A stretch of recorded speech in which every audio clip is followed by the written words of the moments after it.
Oke, assalamualaikum warahmatullahi wabarakatuh. Perkenalkan, nama saya Muhammad Ipan.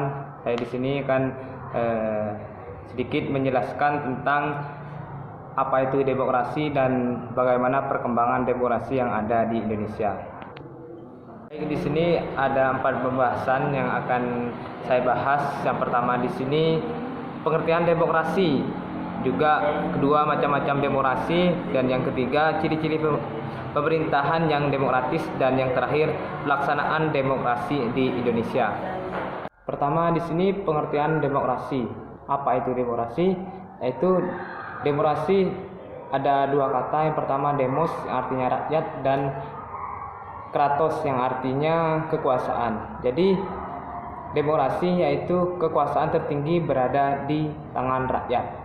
Jadi segala tindakan, segala keputusan itu harus sesuai dengan kehendak rakyat, harus sesuai dengan kemauan rakyat. Kalau rakyat semisal maunya A, otomatis pemerintahan ataupun yang harus disetujui yaitu A. Karena kenapa? Karena masyarakat ataupun rakyat sudah memutuskan A, ataupun sebaliknya, kalau masyarakat ataupun rakyat memutuskan B, maka harus B yang harus dijalankan, aturan B yang harus dijalankan. Karena di sini keputusan tertinggi atau kekuasaan tertinggi berada di tangan rakyat.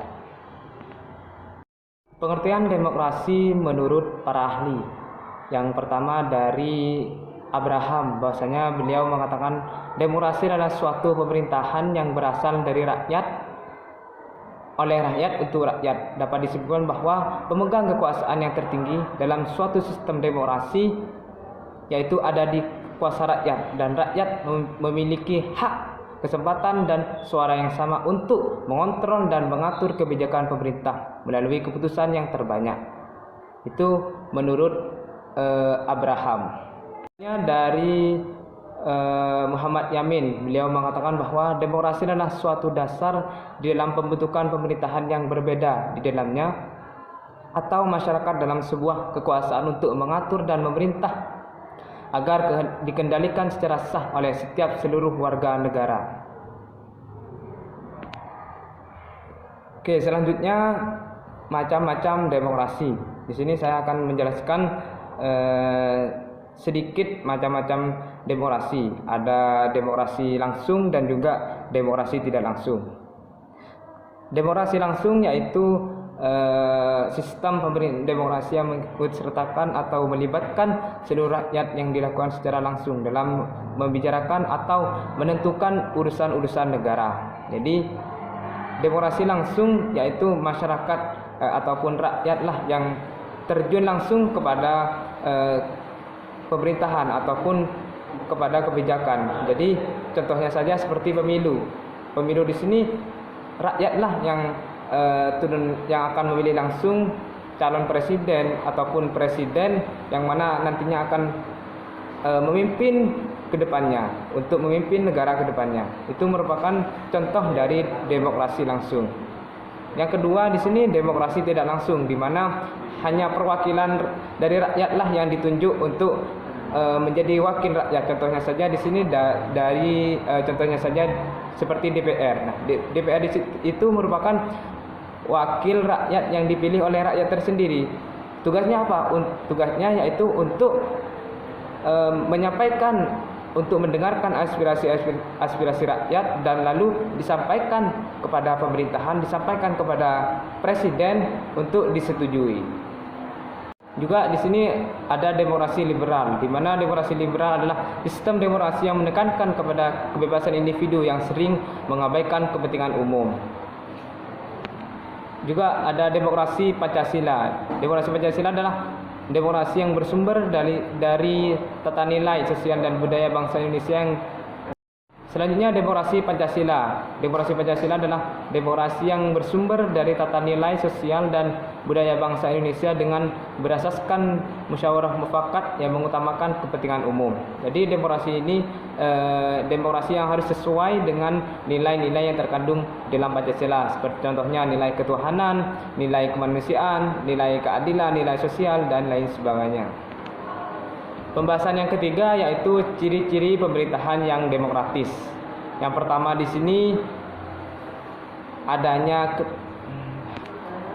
yang pertama di sini adanya keterlibatan warga negara, rakyat dalam pengambilan keputusan politik baik langsung maupun tidak langsung. Seperti tadi yang sudah saya sampaikan atau sudah saya jelaskan bahwasanya demokrasi di sini ada yang langsung dan ada yang tidak langsung. Ada yang langsung diterbit atau ada yang langsung diterjunkan rakyat itu dan juga hanya perwakilan saja.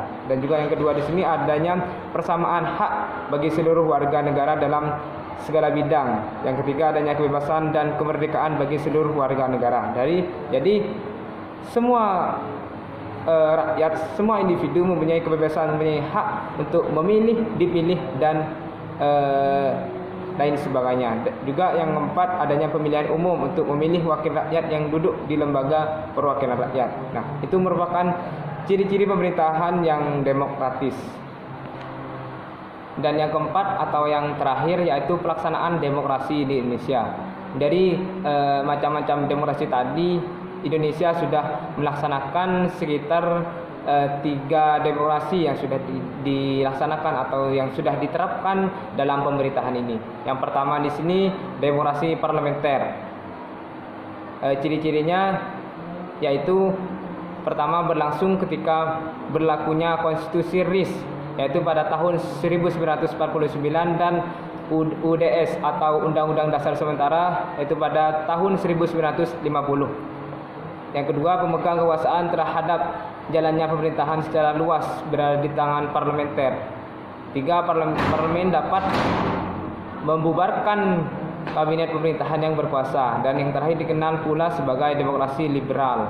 Dan jadi demokrasi liberal ini yaitu pada tahun dilaksanakan atau diterapkan pada tahun 1945 sampai dengan 1959. Artinya pada waktu itu masih presidennya yaitu Presiden Soekarno. Dan yang kedua demokrasi terpimpin yaitu dilaksanakan pada tahun 1959 sampai dengan 1965. Ciri-cirinya yang pertama di sini pertama berlangsung setelah dikeluarkan dekret Presiden 5 Juni pada tahun 1959 oleh Soekarno. Dan yang kedua dijalankan berintikan musyawarah mufakat secara gotong royong dan secara ideologis yang berkembang. Dan yang terakhir pemegang kekuasaan terhadap jalannya pemerintahan secara luas berada di tangan presiden. Dan yang ketiga demokrasi Pancasila diterapkan pada tahun 1966 sampai dengan 1998, di mana di sini itu pada masanya Bapak Soeharto. Ciri-cirinya yaitu pertama didasarkan pada nilai-nilai Pancasila sebagai mana termuat dalam pembukaan Undang Dasar 1945. Yang kedua, pada masa Orde Baru pemegang kekuasaan terhadap jalannya pemerintahan secara luas berada di tangan presiden. Dan yang terakhir bertekad akan melaksanakan Pancasila dan Undang-Undang 1945 secara murni dan konsekuen. Kemudian yang D, demokrasi Pancasila masa reformasi, yaitu dari tahun 1998 sampai dengan sekarang. Jadi sekarang di sini menganut demokrasi Pancasila. Ciri-cirinya apa? Yang pertama di sini kekuasaan pemerintahan terdistribusi sehingga adanya keseimbangan kekuasaan, kontrol dari setiap lembaga kekuasaan. Yang kedua, menekankan pada nilai-nilai demokrasi yang berlaku universal di dunia, yaitu 1. Penghargaan atas kebebasan. Kedua, penghargaan atas kesamaan. Ketiga, penghargaan atas partisipasi dalam kehidupan bermasyarakat. Dan yang terakhir, penghargaan atas perbedaan.